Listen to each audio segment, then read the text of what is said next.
You alright guys, so today we went back to North East Land Sea and Air Museum in Sunderland for a full museum vlog. Just make sure you read the disclaimer if you want to, and yeah, we'll just get on with it.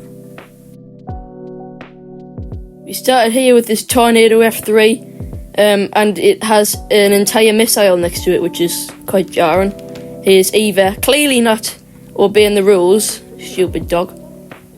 And some strange looking helicopters, some very strange looking helicopters, like this one. It's a Westland Dragonfly, very weird. Then we went down to the area where there's loads of tanks and jeeps and stuff. I usually go in a jeep like I did last episode, but that one was closed off and this one was open, so I went in here. Just sit down. Now before anybody else gets it. Yeah, that's what I'm doing.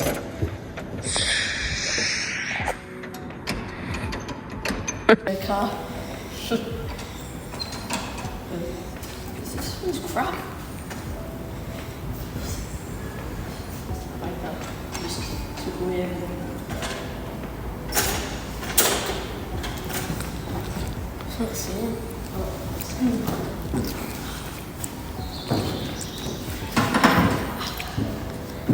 Again.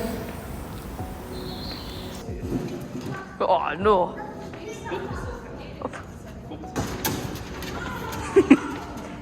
You sick passenger. The driver. What? No.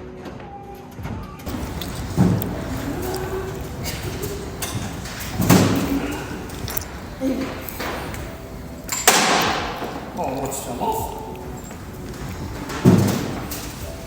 We also had this kind of epic motorbike inside, and then we went outside and they had this plane here. I don't know what any of them are called, don't ask me. And then there was this creepy, I was a bit scared here, I thought this was going to cave in on us. Alright. Just...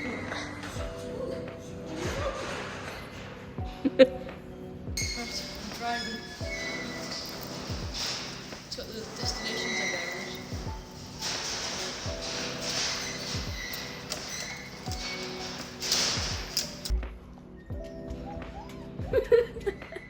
Oh no!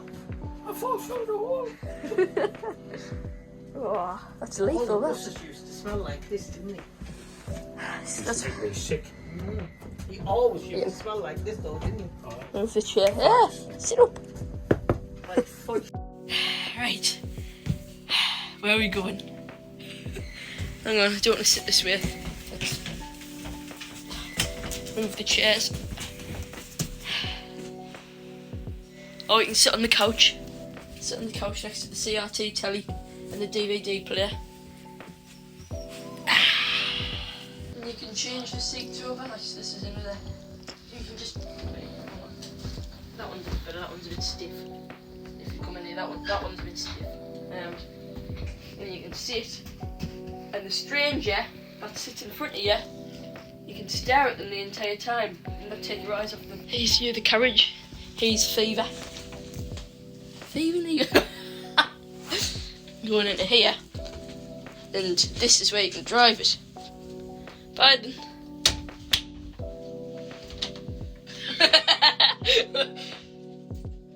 Maybe you shouldn't have done that. Never sit down.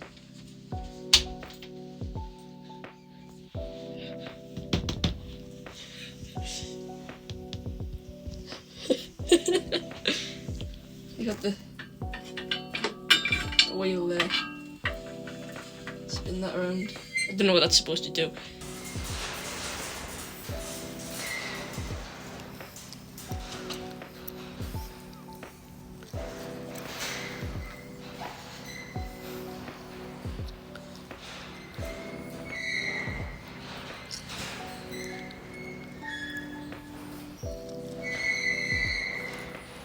Next up are some quick clips that I took, which are quite funny, so yeah, enjoy. Don't talk to me or my son ever again. Shut up. Oh, excuse me, mate, sorry. Yeah, that's just that's just.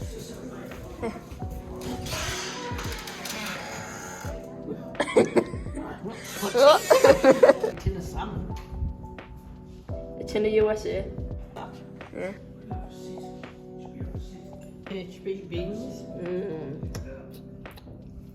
Meat and cheese. And lard. And tea. You'd think they were the rations. Yeah. And the egg. And the preserves. So only people that lived in the countryside got real eggs. Yeah. Oh, you can't see that.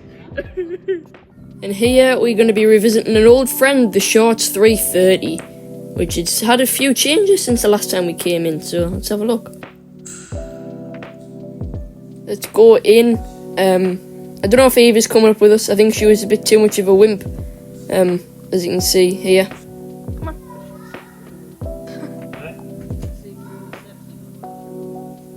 Now let's take a look in the cockpit over here. As you can see over this little glass bit, you can put the torch on and have a proper look in. It's cool to see all the indicators and the tellies and the chairs and stuff. It's a bit cramped like, but you know. And you got the lights here. As you, if you have to have that one, you're shafted, aren't you? Shafted with that one compared to the rest of them. On the seats you have new covers, and they've put a new row in. You've got new gill air covers on the top of the seats. You've still got the fold-out tray tables, which are very stupid designed. Yeah, so you've got new row in. 2-1 configuration now, isn't it? Yeah, looks quite good to me. Bloody hell. It's a bit stupid, isn't it? And now off to the toilet once again. It looks a bit more trash than it did last time, which is definitely saying something, isn't it? Here's the mirror. Got the emergency door, the electric box, and that's about it, really. But don't click away, because the show's not over yet. We've still got a lot to go. Back here is one of the new arrivals. I don't remember what you call it. There it is. I thought it was a DH3 at first, but it's not. And you've got this little prop plane sort of thing, gyrocopter. It's not like a pensioner's house over here, strangely.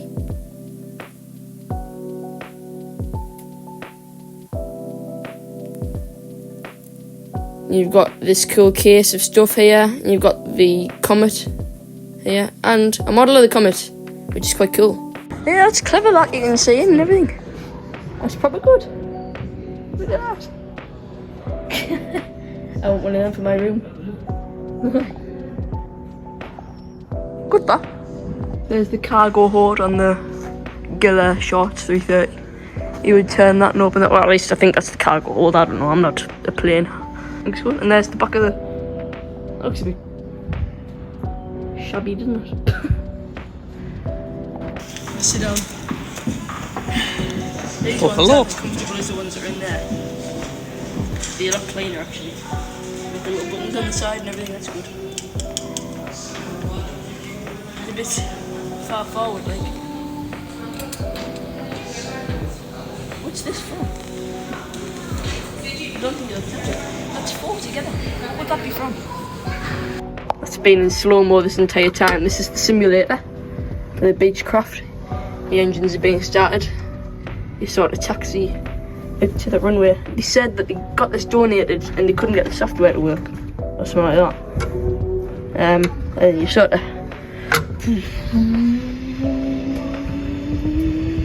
and I'm up, you know. Yeah, it's quite good actually, because you got the taxi lights, you got the landing gear, way up, down. Here it is. Don't know what it's meant to be for, some sort of little tiny prop plane. Feeding the fuel in. Turn it all down. Barrel roll, barrel roll. That's not very secure, is it? And then you got this one, which was originally over there somewhere. This is the Beagle, whatever, I don't know. I usually know me planes, I don't know this.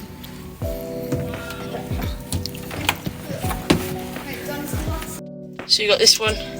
Here's the inside. Looks quite good if you ask me.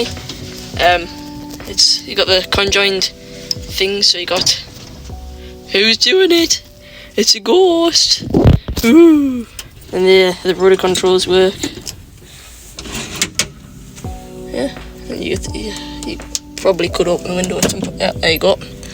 There's your window opening. Oh, your controls on the top. Someone's clearly had an accident. I don't know what any of these do. And then we had the star of the show, the Avro Vulcan. Sorry, I mean my granda and the dog. Let's have a look underneath, shall we?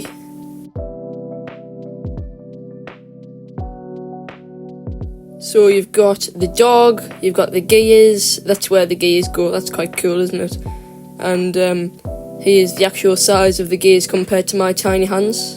They're not too big, but they are quite big. About the same size as a car wheel.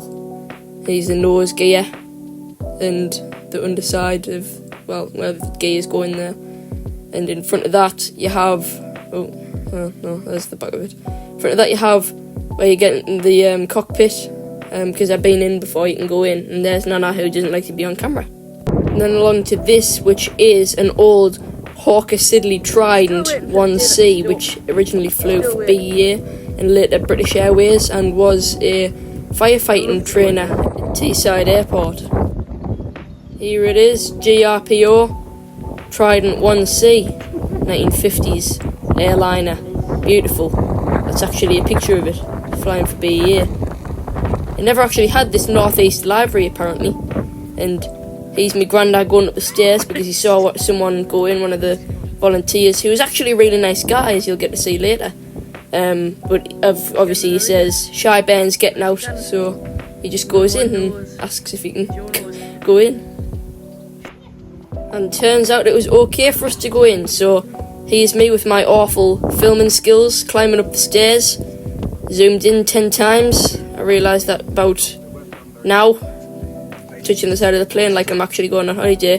Here's the bathroom, standard 1950s bathroom, and there's me with no filter on, which you've seen before. No smoking in the bog, unlike the Gillair Short 330, and there's the bog itself, which is still quite disgusting after all these years. Ugh.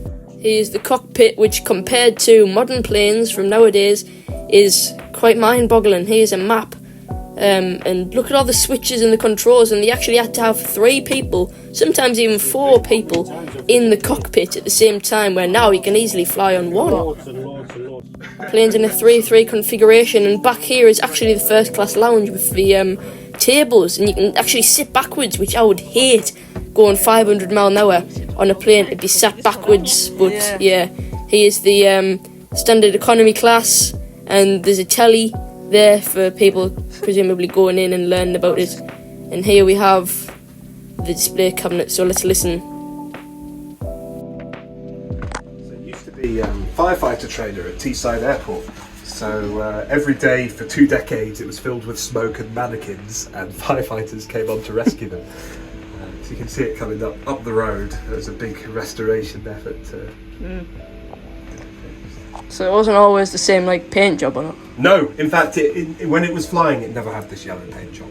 Other Tridents did, but this was a local charter airline, and we thought it represented this part of the country. So you see, our aircraft, GRPO, was in BEA, and BEA were the predecessors to British Airways that still exist today. And you can see there it is, this early British Airways livery. So that's what it did look like. I've always wanted to go on this plane, but it's always been shut every time I've come, and I really appreciate how I was able to get spoken to and talk about how the history of the plane and what it was used for. Here's a bathroom at the back, equal to the one that was at the front, as you could have expected. Yeah.